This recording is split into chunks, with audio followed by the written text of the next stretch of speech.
follow me on Instagram to never ever miss any of my crazy updates. Hi guys and welcome to another vlog. These are the Pulsars, the new ones, the Pulsar 250. This is the F250, this is the N250. Now the F and the N actually come before the numbers. Earlier it was like 220F. Any which ways, you can see the design difference. This is semi-faired, this is a naked motorcycle. F stands for faired, N stands for naked. What do you think about the design of these motorcycles? First and foremost, this projector actually seems to come from the R15 or maybe the MT15. Who knows, who cares? This is a little different compared to the one here. This is sort of a boomerang LED DRL. Meanwhile, they're actually given a covering here. The covering is missing right there. Now, the indicator is up.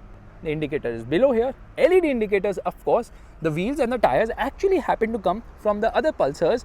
So, a 100 section at the front. At the rear, we've got a 130 section. 300mm front disc. You can see the design of the alloy wheels, which is similar to the other Pulsars. Okay, it gets new brake calipers from Grimica, which is actually endurance.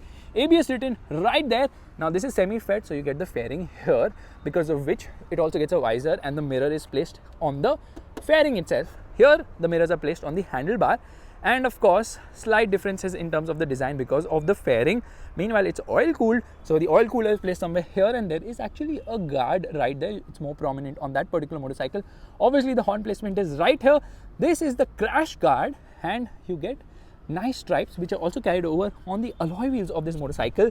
Meanwhile, from the side, it actually looks like a Pulsar. It has to, because it's a Pulsar. Exhaust is actually Chinto Minto on this motorcycle. That is the swing arm and the typical tire hugger which you've seen on so many Pulsars. This is extended for the number plate holder, and the lights also get sort of a boomerang treatment. This is obviously the grab rail, which is nice to hold. Seat seems a bit stiff, but it is actually big enough. 14-liter fuel tank on this motorcycle, and of course you get a USB charging socket as well, and you see that attention to detail here, which is kind of nice. So they carried the theme everywhere.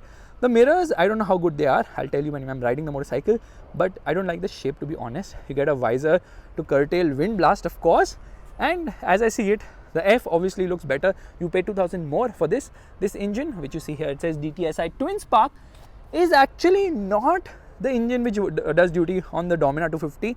It's an engine which is new. It actually traces its route to the Pulsar 220. Yeah, so that's the reason why 5-speed gearbox probably.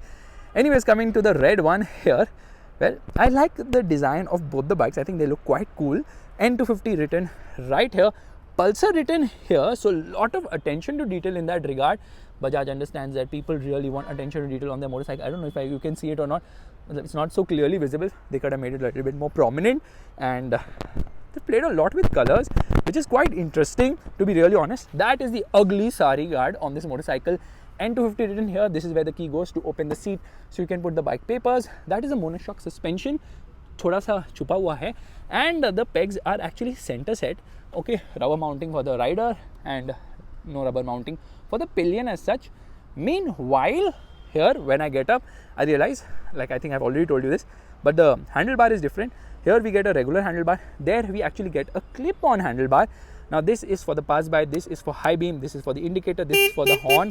The horn is loud enough, I would say. This is the engine kill switch, this is the starter button. There you see the difference. In fact, let me turn this off and let me turn it on. There it does a full freaking swipe up all the way to 12,000 RPM. I like the optimism. Let's turn on the bike, and there it turns on, not with a roar. Telltale lights are here everywhere. This is the gear position indicator, a big large tachometer, and there's a digital display. There is a gear position indicator. Okay, and this happens to be the speedometer, but kilometer per hour is written here. Thoda alag likha hua hai. It tells you the time. This is the fuel meter, and there's the odometer, which when I press this button, I can see the fuel efficiency, which is real time. This button is really very hard, and there are twin trip meters, and whenever I press this button in any trip meter, I can actually see what is the fuel efficiency there as well. And of course there's a distance to MT2, and that's about it. Yeah, it's telling me when the bike needs to be serviced. Yeah, not much information, but these buttons are really very hard. Yeah, anyways, there is a USB charging socket, which I've already told you. Let's do one thing, let's rev the motorcycle. Yeah, it kind of revs really slowly. Anyways, here we go. Yeah, this is the light. I got onto high beam at the moment. Overall quality of the bike looks decent, looks good actually. Not faultless. Some iffy bits here and there in terms of plastic, but not really much to complain about. Here again everything is the same like the cluster I showed you. Anyways, let's turn on the motorcycle. that it turns on. Handlebar feels a little bit more intuitive because it's a clip-on, of course. We are on high beam. It has a side stand indicator as well, which is something which Bajaj has been doing in a lot of its motorcycles since quite some time now. And there, as I see it, I think we have a winner with the F2000 more than this motorcycle. Let's see the lights here. I love the DRLs as well, and I love the fact that this seems very useful. The projector main beam, of course. So guys, tell me, which one would you personally pick between both of these motorcycles? I think both look good. Both are very well priced and attractively priced as well, and that's the reason why they have actually cut on a lot of hardware. But how is it to ride? Well, let's start riding right away. Alright, we're all set to go, which means turning on the motorcycle, full swipe up, we're already in first gear and off we go. That was fast. Passenger meter is also not started, but you are off. Yeah, there, red lines at around 9,500, 10,000-ish RPM. Oh my god, the torque in the mid-range is really fantastic. Okay, it's got single channel ABS, so braking is fine. It's not that great, but it's decent enough, I would say. Bite at the front is actually quite nice. Now, forget everything you know about the Pulsars for a moment, because this has nothing to do with the NS. Obviously, the learnings which they have had with the NS is obviously come here as well. But the major change here, or the major difference here with the 250 Pulsars is that it's a successor to the 220. With the NS and the RS, which are a lot KTM inspired, they're like half KTM and half Pulsars. So kind of lacked the Pulsar DNA.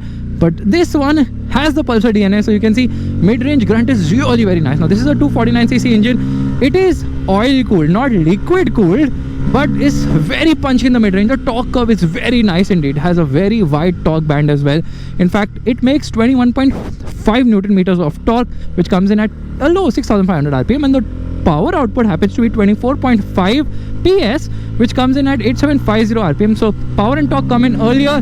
Mid-range grunt is fantastic. Low end is not that great, but the mid-range is really fantastic, and it pulls also nicely. Feels like a Pulsar in the real sense. The NS200 and the RS200 never felt like a complete Pulsar. Kind of lost the Pulsarness, which is a nice mid-range torque rush.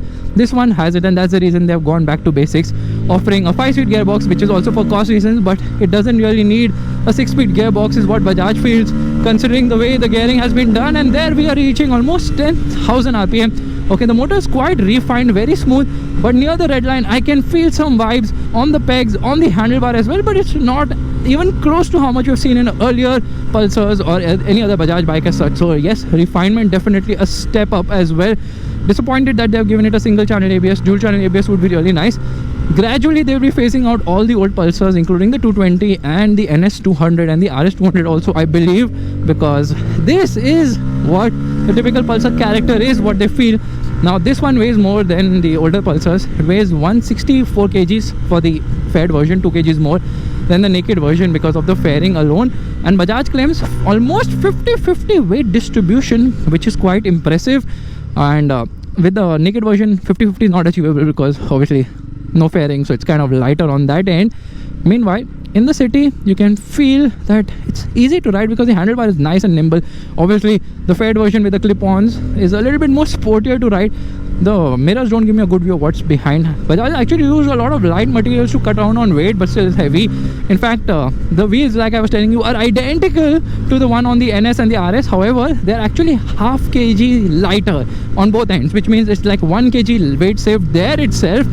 Gearbox is also very smooth shifting. Clutch is on the lighter side. In fact, the clutch is having that feel as well. So I would say that Bajaj has made real amends. That's the reason it's taken them 3 years. This product has been dated by 3 years, so that Bajaj could actually work on making it really very good in terms of performance, in terms of reliability, in terms of a lot of other aspects. But I have to admit there are some panel gaps here and there. It does handle well. There is good amount of front end weight as well. The ride is nice, but it is on the stiffer side. I mean, it feels like a cushion for the most part, but yes, the overall chassis is on the stiffer side. I cannot deny that fact. Let's see around the corners. It does go decently well, but the tires could have offered more grip. They've opted for smaller size tires because of fuel efficiency, and they also feel that maneuverability will be better because most people will be riding it out in the street, where maybe slightly smaller contact patch would help in terms of agility. And it is an agile bike. It's a decently agile bike. However, I cannot deny that, you know, grip levels aren't as great as, say, bikes with 140 section, but fuel efficiency doesn't take a toss there. It will return somewhere between 35 to 37 kilometers per liter, somewhat similar to what the Pulsar 220 does. So a very Pulsar 220 like motorcycle here. In fact, it's got dual port exhaust, and it's not just for aesthetics. It's actually been done just so that this motorcycle, okay, we're going to take a turn here, indicator on, yeah, that dual port thing has been done for performance, yeah, and sound. It does sound like a Pulsar, to be really honest with you guys. And we're going to take a turn. Oh my god, there's so much traffic, so we're just going to pause here for a moment. Okay, off we go. Now I find it quite easy and nimble. Seat height is 795 mm, which makes it very comfortable for short riders as well. But this is the lowest seat height in a Pulsar which we have seen. They have decreased the seat height. The riding triangle is such that the pegs will scrape when you try to aggressively corner when you ride on the track. However, they could have raised the pegs a bit. They haven't done it because overall comfort levels with the pegs, the riding triangle is very nice here, very good for the street. So completely focused on the street, and there it does a good job. 230 mm rear disc without ABS, unfortunately, at the rear. Rear ABS would be really nice at this price point. 1,64,000 for the N250, 1,66,000 for the F250. All the prices are, of course, on road Mumbai. This doesn't feel heavy as such, and I'm surprised by the smoothness of the engine as well as the gearbox. It's really very nice. The mid-range punch, I just start to remember my days of learning a motorcycle, which was on a Pulsar 150 UG3, I believe, in college days, and I can kind of go back to that date because this bike rides like a Pulsar. The NS did not. The NS was neither here neither there. It was, or even the RS for that matter, it was half Pulsar, half KTM, obviously with a good hardware bit. Like, it had a liquid cooled engine and it had a perimeter frame. This is a tubular frame, and the Pulsar 220 actually uses a double cradle frame. So you can say finally the replacement of the Pulsar 220 has come. Actually, why did Bajaj go around making this motorcycle like the way it is and not opt for liquid cooling or, you know, all the high bits which we expected, considering the RS and NS have a lot of new technical bits?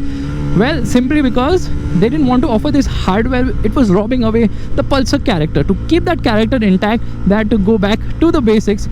And thankfully, they have given us a monoshock and not been like, okay, let's give you the twin shocks, because that is the DNA of the Pulsar.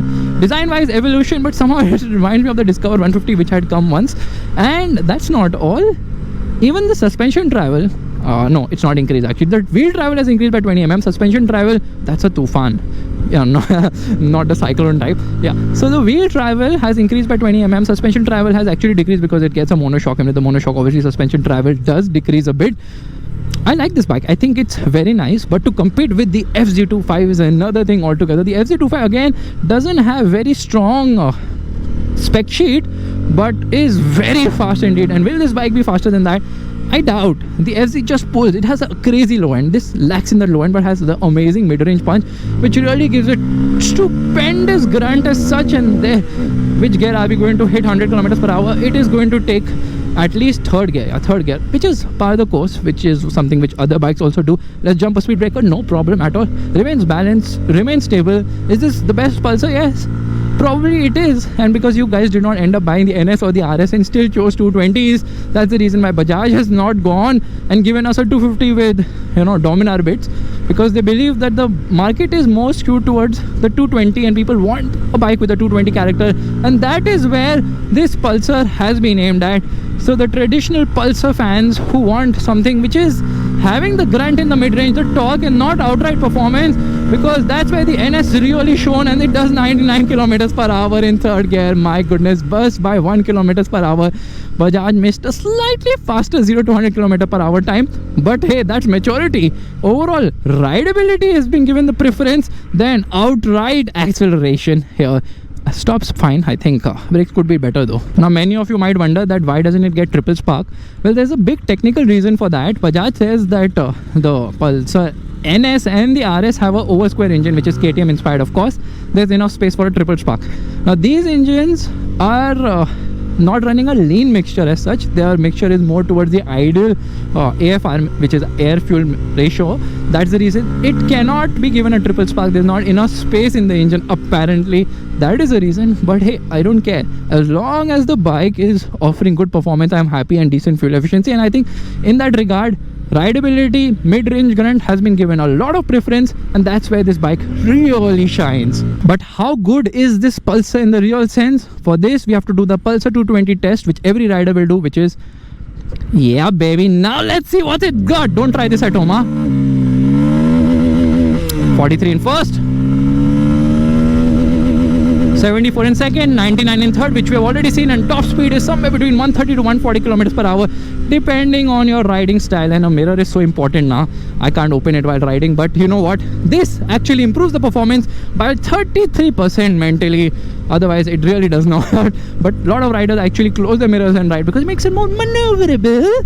And on that disappointment, it's time to end. Thank you so much for watching. If you like this video, let's jump the speed breaker, and here we go.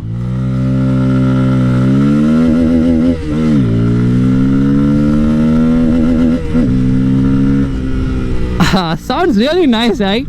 The typical Pulsar intake and exhaust note, which is really nice because BS6 emission norms, and yet it sounds so nice. अब सच में मैं bye बोल ही रहा हूँ. बंद करते हैं video, घुसते हैं इस कंट्रीमैन में.